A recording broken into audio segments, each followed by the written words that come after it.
بسم الله الرحمن الرحيم بسم الله الرحمن الرحيم الحمد لله رب العالمين والصلاة والسلام على أشرف المرسلين وآل كل والصحابة أجمعين. പ്രിയമുള്ള സത്യവിശ്വാസികളെ, സഹോദരങ്ങളെ, അസ്സലാമു അലൈക്കും വറഹ്മത്തുള്ളാഹി വബറകാതുഹു. കഴിഞ്ഞ ക്ലാസ്സിൽ നാം സൂചിപ്പിച്ചത് മരണപ്പെട്ട വ്യക്തിയുടെ സമീപത്ത് സുഗന്ധം പുകയ്ക്കുന്നതിനെക്കുറിച്ചും മയ്യത്തിൻ്റെ ഉദരത്തിൽ ഇരുമ്പ് പോലുള്ള വസ്തുക്കൾ വെക്കുന്നതിനെ സംബന്ധിച്ചുമാണ്. ഈ മയ്യത്തിനെ എങ്ങനെയാണ് കിടത്തേണ്ടത്? വുജ്ജിഹലിൽ ഖിബിലത്തി കമുഹത്തഗരീൻ, മരണാസന്നമായ വ്യക്തിയെ കിബിലിലേക്ക് തിരിച്ചു കിടത്തിയതുപോലെ കിബിലിലേക്ക് തിരിച്ചു കിടത്തണം. മരണാസന്നമായ വ്യക്തിയെ കിടത്തേണ്ട രൂപങ്ങൾ നാം മുമ്പ് വിവരിച്ചു പോയിട്ടുണ്ട്. ഷാഫി മദ്ഹബ് അനുസരിച്ച് 3 രീതിയും ഹനഫി മദ്ഹബ് അനുസരിച്ച് 2 രീതിയും. കിബിലയിലേക്ക് തിരിച്ചു കിടത്തുക എന്ന് പറയുമ്പോൾ വലതുവശം കൊള്ളേ കിബിലയിലേക്ക് തിരിയണം. അപ്പോൾ നമ്മുടെ തലഭാഗം അഥവാ മയ്യത്തിൻ്റെ തലഭാഗം വടക്ക് ഭാഗത്തേക്കും കാൽഭാഗം തെക്ക് ഭാഗത്തേക്കുമായി വലതുവശത്തേക്ക് ചെരിച്ച് കിടത്തുക. അതിന് സാധിക്കുന്നില്ലെങ്കിൽ മയ്യത്തിൻ്റെ തലയെ തെക്ക് ഭാഗത്തേക്കും കാല് വടക്ക് ഭാഗത്തേക്കുമായി ഇടതുഭാഗത്തിൻ്റെ മേൽ പടിഞ്ഞാറേക്ക് തിരിച്ചു കിടത്തുക. ഷാഫി മദ്ഹബിലെ 2ാമത്തെ രൂപമാണ്. 3ാമത്തെ രൂപം കിഴക്ക് പടിഞ്ഞാറായി കിടത്തി കാല് പടിഞ്ഞാറോട്ട് പോവുകയും തല കിഴക്കോട്ട് പോവുകയും തലയുടെ താഴ്ഭാഗത്ത് തലേണ പോലുള്ള എന്തെങ്കിലും ഉയർത്തി വെക്കുകയും മുഖത്തിൻ്റെ ദർശനം കിബിലിലേക്ക് വരികയും ചെയ്യുന്ന രീതിയിൽ കിടത്തുക. ഹനഫി മദ്ഹബിൽ ഷാഫി മദ്ഹബിലെ 1ാമത്തെ രീതി വടക്ക് ഭാഗത്തേക്ക് തല വെക്കുക, തെക്ക് ഭാഗത്തേക്ക് കാല് വെക്കുക, വലതുവശം കൊള്ളേ കിബിലിലേക്ക് തിരിച്ചു കിടത്തുക. സാധിക്കുന്നില്ലെങ്കിൽ കാല് പടിഞ്ഞാറോട്ട് പോകുക, തലഭാഗം കിഴക്കോട്ട് പോകുക, മുഖത്തിൻ്റെ ദർശനം കിബിലിലേക്ക് വരുന്ന വിധത്തിൽ തലയുടെ അടിയിൽ എന്തെങ്കിലും വെക്കുക. ഈ അവസാനം പറഞ്ഞ രീതിയാണ് 2 മദ്ഹബിലും ഉത്കൃഷ്ടമായിട്ടുള്ളത്. കാരണം ഇന്ന് പതിവായിട്ടുള്ള രീതി അതാണ്, കാലോചിതം അതാണ്. മരിച്ച വ്യക്തിയെയും അങ്ങനെ തന്നെയാണ് കിടത്തേണ്ടത്. കിബിലിലേക്ക് ചെരിച്ചു കിടത്തുകയാണെങ്കിൽ നമ്മൾ മയ്യത്തിൻ്റെ ഉദരത്തിൽ ഇരുമ്പ് കഷ്ണം പോലുള്ളത് വെക്കാൻ പറഞ്ഞല്ലോ. അത് ചിലപ്പോൾ ചെരിച്ചു കിടത്തുമ്പോൾ അത് മറിഞ്ഞു പോകും. അപ്പോൾ എന്തു വേണം? ഫയശുദ്ധുമാ സകല ബിഹി ബത്തനഹു ബിനഹ്വി ഖിർഖത്ത്, ആ ഉദരത്തിൽ വെച്ച ഇരുമ്പ് കഷ്ണത്തെ അല്ലെങ്കിൽ മറ്റെന്തെങ്കിലും ആണെങ്കിൽ അതിനെ തുണിക്കഷ്ണം പോലുള്ളത് കൊണ്ട് ആ ഉദരത്തിൻ്റെ മേൽ കെട്ടിവെക്കുക. പടിഞ്ഞാറേക്ക് ചെരിച്ചു കിടത്തുകയാണെങ്കിൽ, ഇല്ല മലർത്തി തന്നെയാണ് കിടത്തുന്നതെങ്കിൽ വിഷയവുമില്ല. ഈ കാര്യങ്ങളെല്ലാം ഏറ്റെടുക്കേണ്ടത് ആരാണ്? വയതവല്ലാ ദാലിക ജമീഅഹു, ഈ കാര്യങ്ങളെല്ലാം തകമിൽ കണ്ണു തിരുമ്മി അടക്കുക, അതിനുശേഷം പറഞ്ഞ സന്ധികളെ മയപ്പെടുത്തുക തുടങ്ങിയ എല്ലാ കാര്യങ്ങളും ചെയ്യേണ്ടത്, അത് ഏറ്റെടുത്ത് നടത്തേണ്ടത് ആരാണ്? അർഫഖു മഹാരിമിഹി ബിഹി, മയ്യത്തിൻ്റെ മഹറമുകളിൽ വിവാഹബന്ധം നിഷിദ്ധമായ ഉളുവും മുറിയാത്ത വ്യക്തികൾക്കൊക്കെയാണല്ലോ മഹറമ് എന്ന് പറയുക.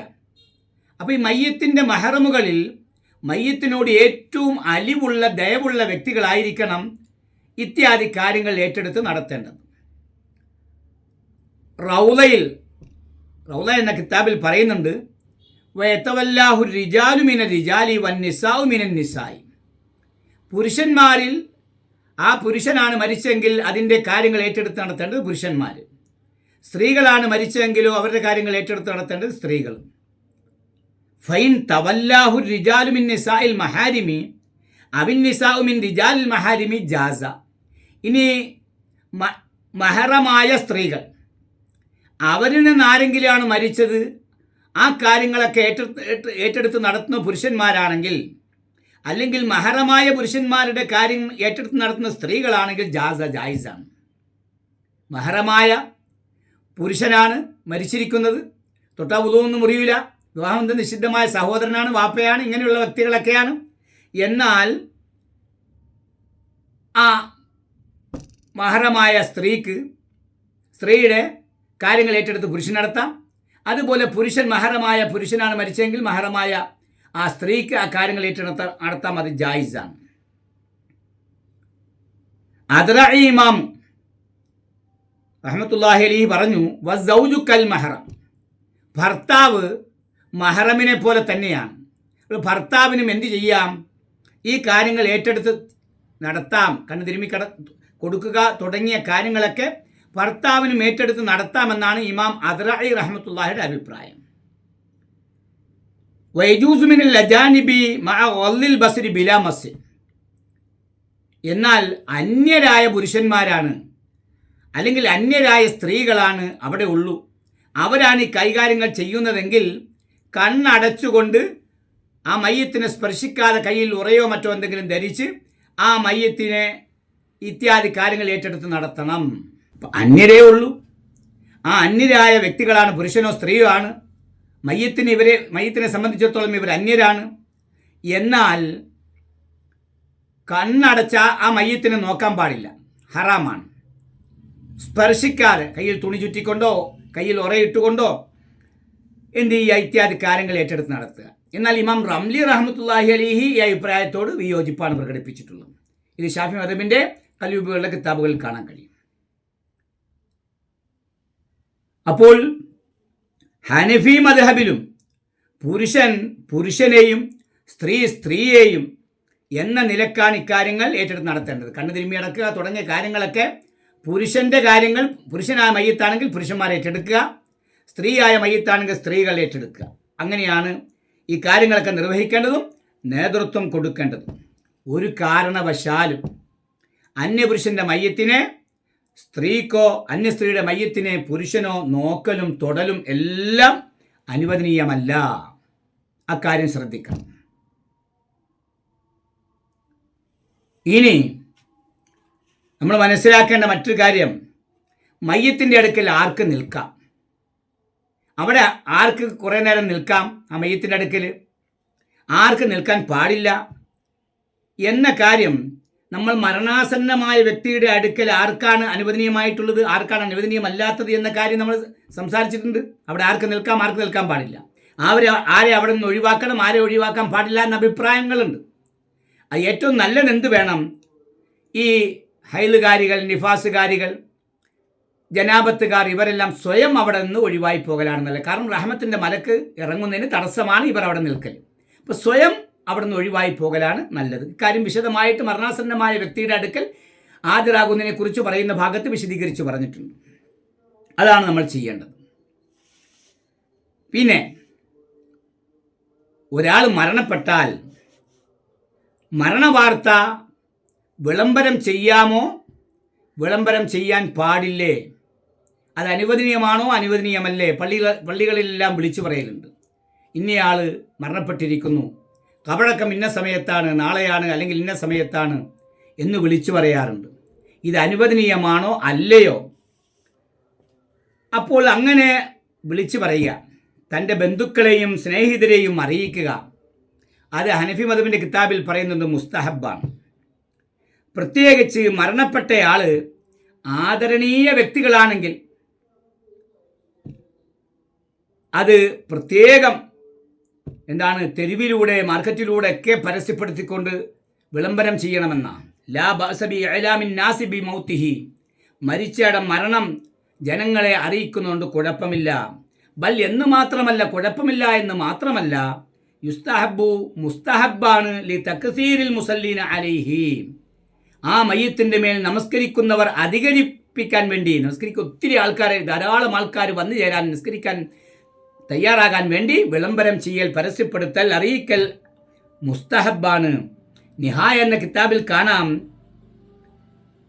മരണപ്പെട്ടത് ആലിമാണ്, അല്ലെങ്കിൽ ഒരു സാഹിദാണ്, ഒരു സൂഫി വര്യനാണ്, പരിത്യാഗിയാണ്, അല്ലെങ്കിൽ അയാളെ കൊണ്ട് തബറുക്കെടുക്കുന്ന, ബർക്കത്തെടുക്കുന്ന പതിവ് ജനങ്ങൾക്കുണ്ട്. അങ്ങനെയുള്ള വലിയ മഹാനാണ്.